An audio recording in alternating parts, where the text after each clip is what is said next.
Om Swastiastu. Nama saya Ide Nyoman Sugate. Yang ini lahir di Gede Tengah, Desa Budakling, pada tahun 1961. Kemudian oleh keluarga besar saya dipercaya sebagai keliang keluarga atau pemuka keluarga besar Gede Tengah dan termasuk Gede Karang, dulu yang sama. Dalam hal ini ingin menyampaikan bahwa kehidupan sebagai manusia memang tahapan-tahapan harus dilalui yang disebut dengan catur asrama. Dari usia belajar, brahmacari, kemudian grahaste, kawinan, wanapraste, mulai pada pengakangan indriya dan biksuke, melakukan penyucian diri. Nah, sekarang ini saya punya adik sepupu dari Islam Bali, Nisan. Ayah saya bersaudara dengan ayahnya beliau, dan beliau ini adik saya. Berdua sudah sepakat, berniat, bertekad untuk membersihkan dirinya, yang diawali dengan mulai melakukan pengekangan diri terhadap indriya atau sanripu. Nah, maksud adik saya mereka berdua disampaikan kepada keluarga tekadnya, sehingga dari keluarga menyambut dengan baik melalui rapat atau parum keluarga besar. Di sana mereka menyampaikan kepada keluarga besar dan akhirnya keluarga besar mendukung atasnya baik. Setelah keluarga besar mendukung, maka keluarga besar juga secara bersama-sama dengan calon ini memikirkan untuk mencari nabi guru di mana seharusnya. Tentunya pemikiran untuk mencari guru ini atau jadi nabi ini banyak sekali yang harus kita bahas, pikirkan.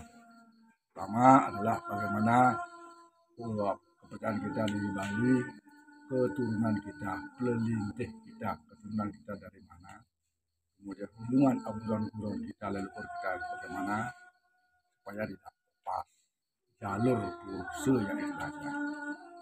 Kemudian setelah dipikirkan maka keluarga sepakat dan beliau juga calon sepakat untuk nun pade mencari guru kepada Ide Pedanda Gede Nyoman Jelantik, yang gedenya di Gereja Jelantik Pasar juga sama keturunan Jelantik dengan calon. Nah, diawali dengan yang disebut dengan asewa guru.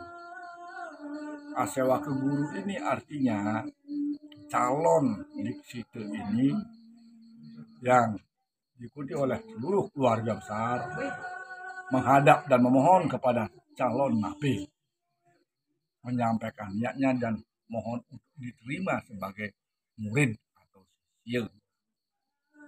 Tentunya juga dari pihak calon nabi yang diemban oleh pihak keluarga wakil juga telah memikirkan mau terima apa tidak. Ada keputusan akhirnya diterima.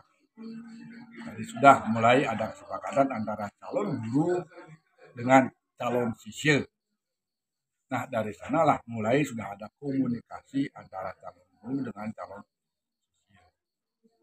Rentan komunikasi ini oleh calon guru sudah memberikan waktu hari baik untuk mulai dilaksanakan upacara penyiksaan.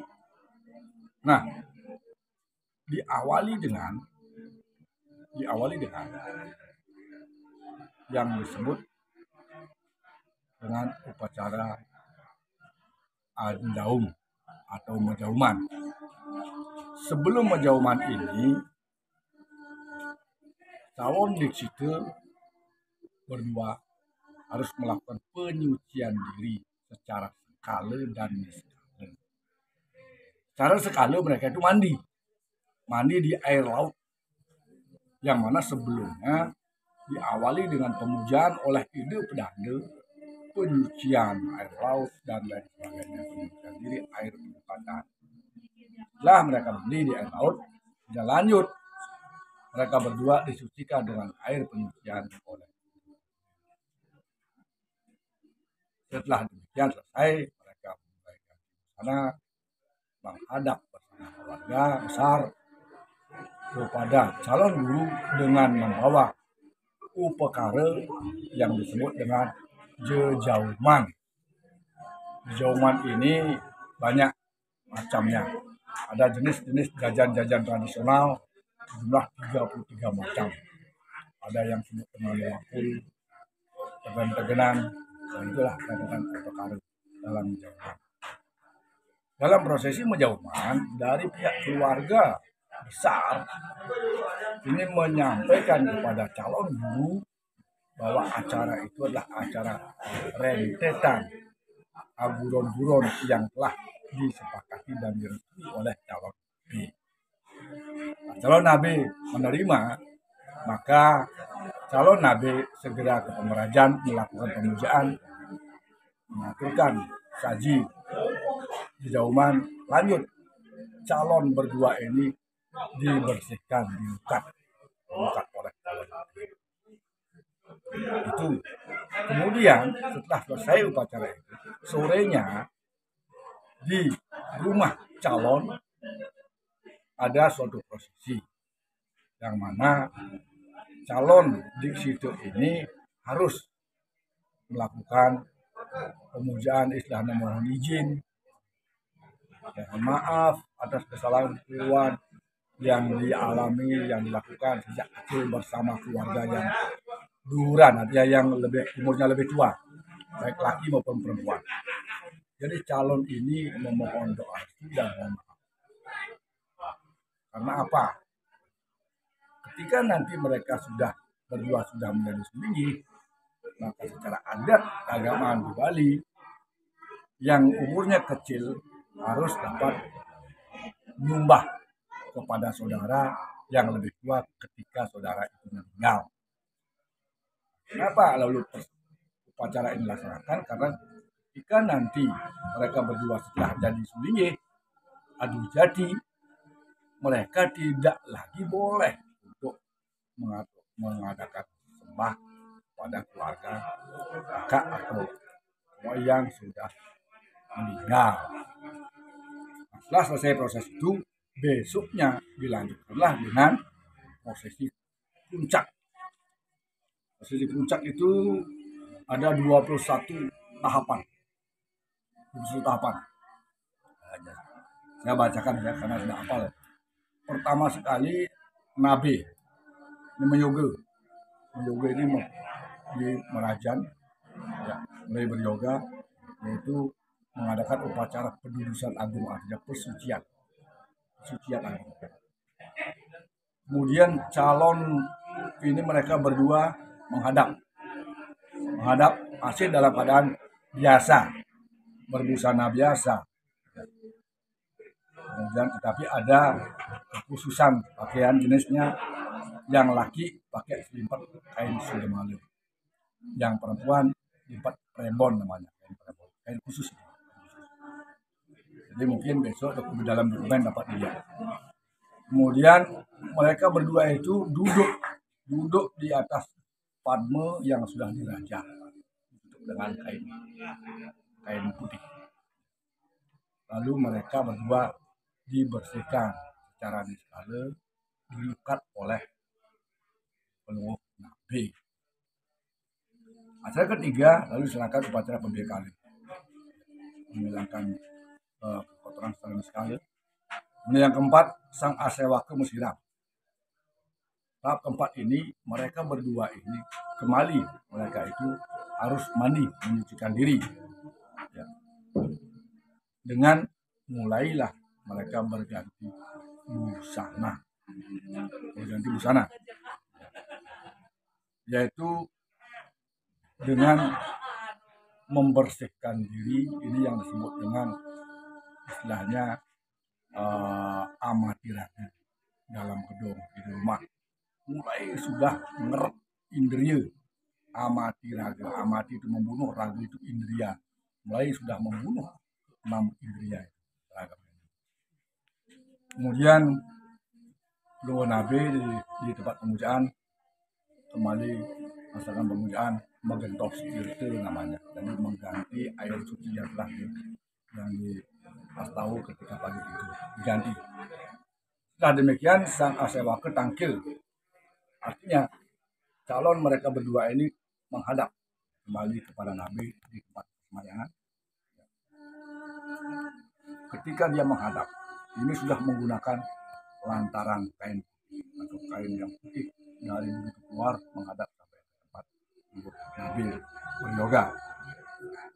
Di sanalah mereka itu sudah dikatakan lahir yang kedua kali.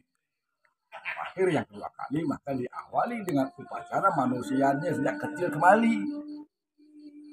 Upacara potong rambut, ya. Jadi dengan penyucian dan sebagainya. Kemudian baru Luwa Nabi ini, guru ini makan raja menulis aksara Bali di tempat-tempat yang khusus, utamanya lidah dan spiritual dan lain sebagainya. Mungkin besok bisa dilihat dalam tayangan dokumentasi. Setelah demikian terjadi Luwa Nabi ini mulai melakukan raja dengan aksara sakral dalam tubuh calon. Maka mereka berdua mulailah dengan prosesi yang disebut dengan ditapak. Ditapak ini artinya calon ini sudah mulai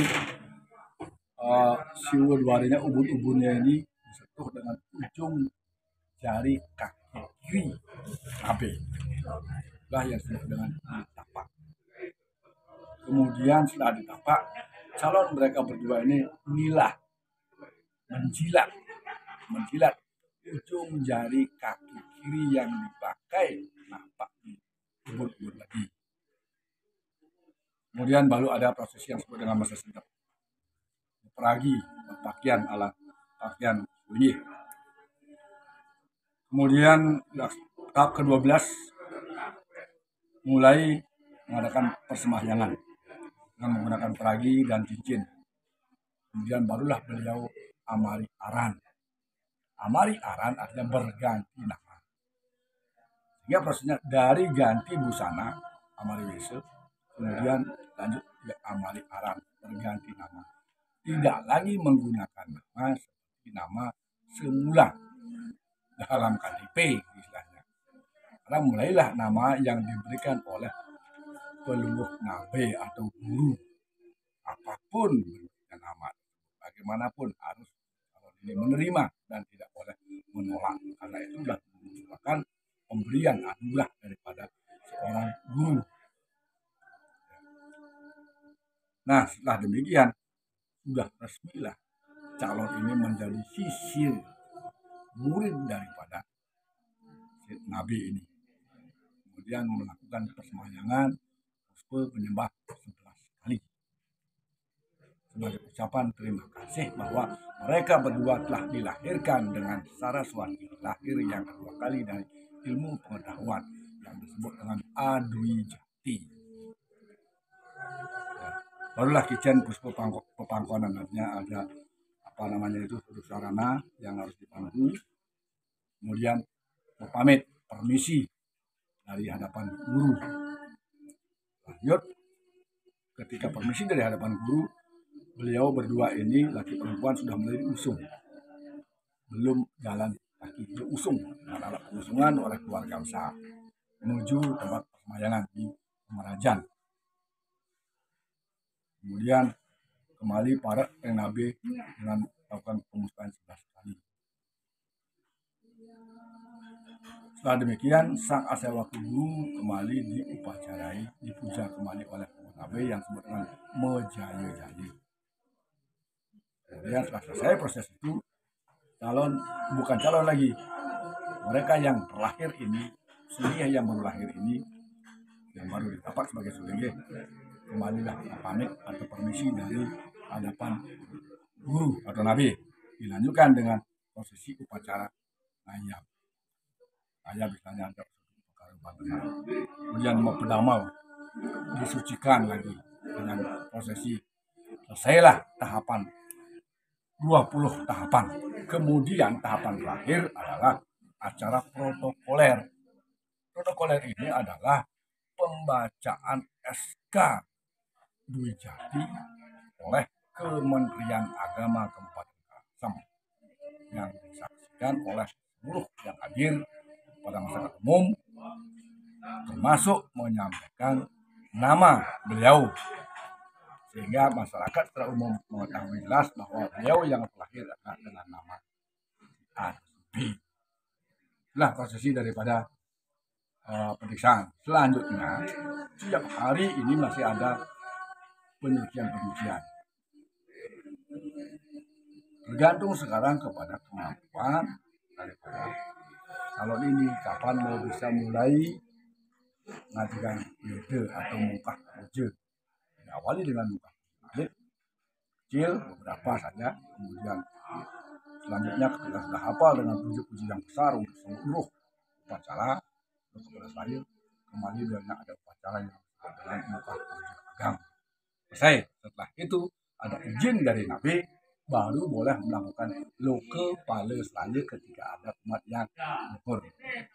Nah, demikian mungkin masih bisa didiskusikan dengan yang lain dengan kesempatan yang lain. Akhiri dengan para masyarakat. Om.